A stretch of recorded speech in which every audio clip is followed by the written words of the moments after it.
Hey guys, and welcome back. My name is Ayahuasca Carr, and I'm happy to be here with you. I am the author of the upcoming book, The Yin and Yang of the Soul, and today we're just going to dive right into it. I'm doing this challenge with myself, 30 videos in 30 days, and I've kind of also had a conglomerate of things come up too. And, being visible and doing videos, naturally a lot of insecurities come up. And so the thing that I want to talk to you guys about today is listening and leaning in to things like insecurities, emotions, right? So the experience of being insecure, I could avoid it and just brush it off and be like, I'm not insecure. I don't need to deal with that. Or I can dive deep into it and see, what am I insecure about? And then when I peel back my insecurity, it's really about fear. And when I peel back my fear, it's really about, something a lot deeper. Fear of failure. Are people going to like me? We all deal with these things. And leaning in and listening to our emotions versus avoiding them, once we start to see our emotions as basically just information, so we can discover more of the shadow part of ourselves, the darker parts of ourselves, so we can shine brighter.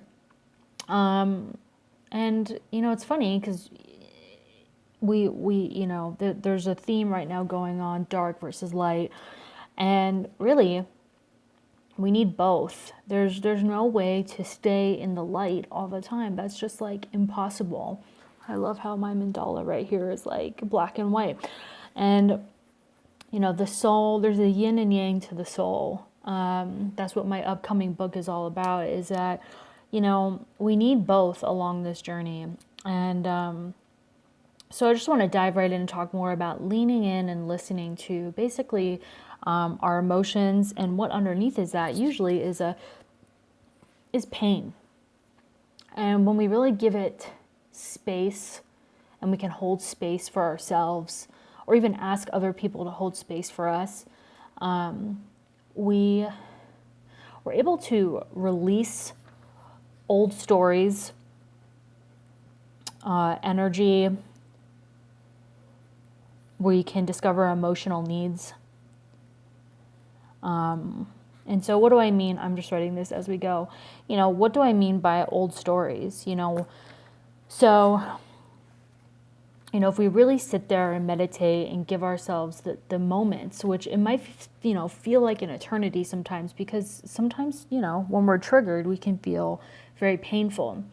If we give ourselves the space to feel, we can kind of begin to identify, what is it inside of us that we're rejecting, or we're shaming, or what part of us is not being paid attention to. For example, if you're rushing around all day, and you feel like you really want to stop and rest, but you just feel like you need to keep going, what's that about?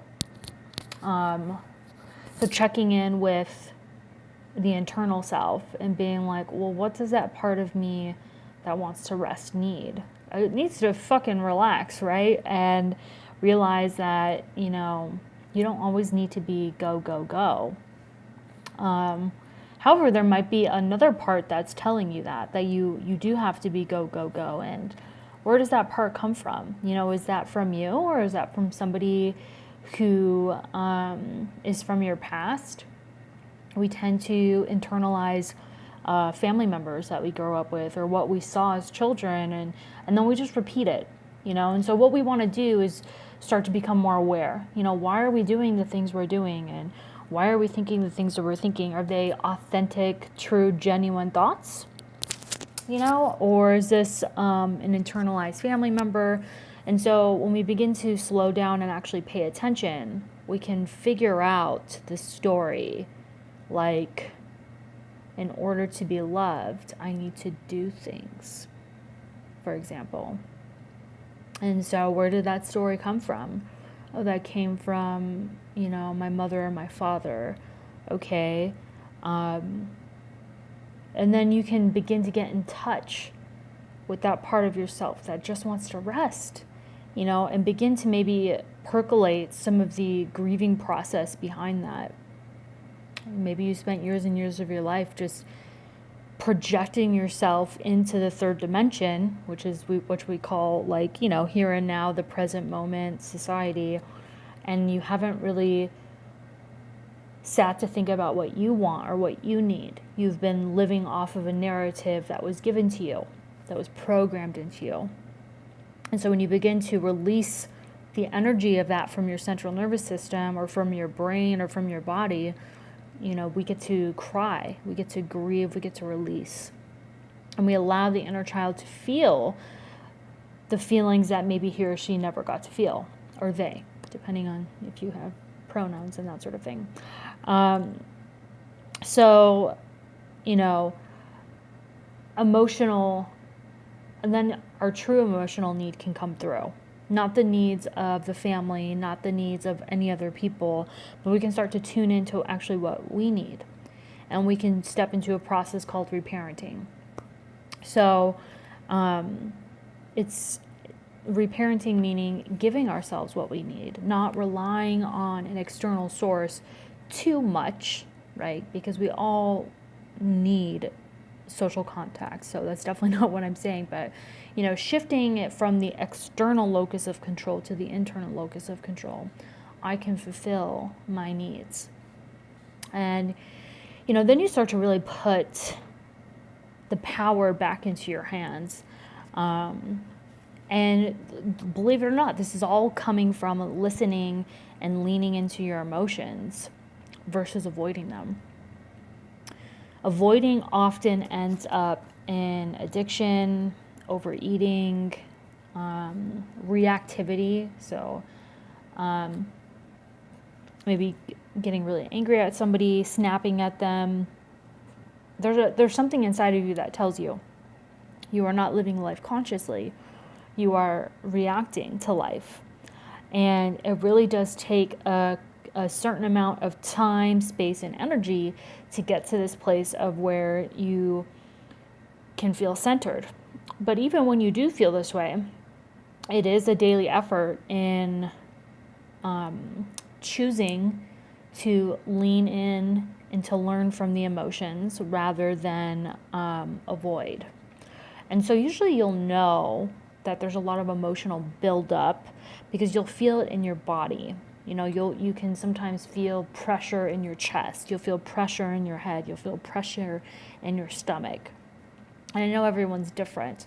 So, maybe that's one way. Or maybe you feel rushed and you're like, what am I rushing for? So there's going to be like an intuitive message, like something's off here, something isn't right.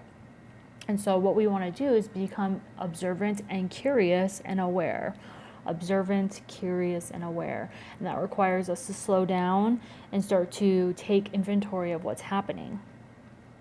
So by doing this, you begin to build a relationship with yourself.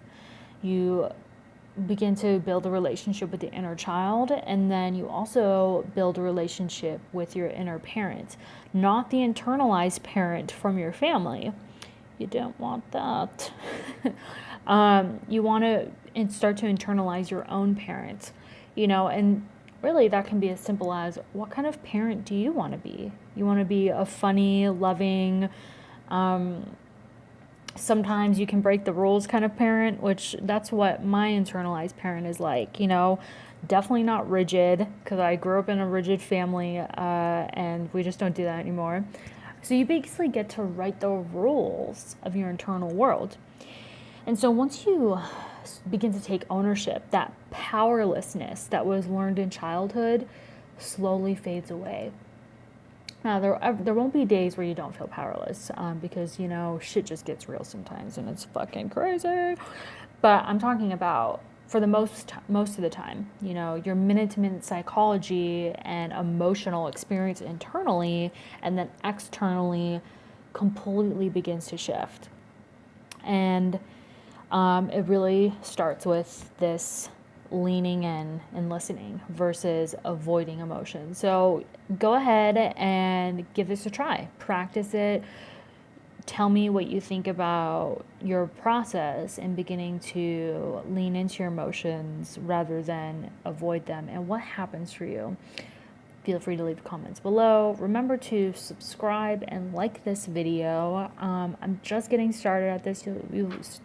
You'll see more videos. You'll see these goofy glasses because, that's what my inner child wanted, and I just give her what she wants, So I hope you guys have a great day. Namaste.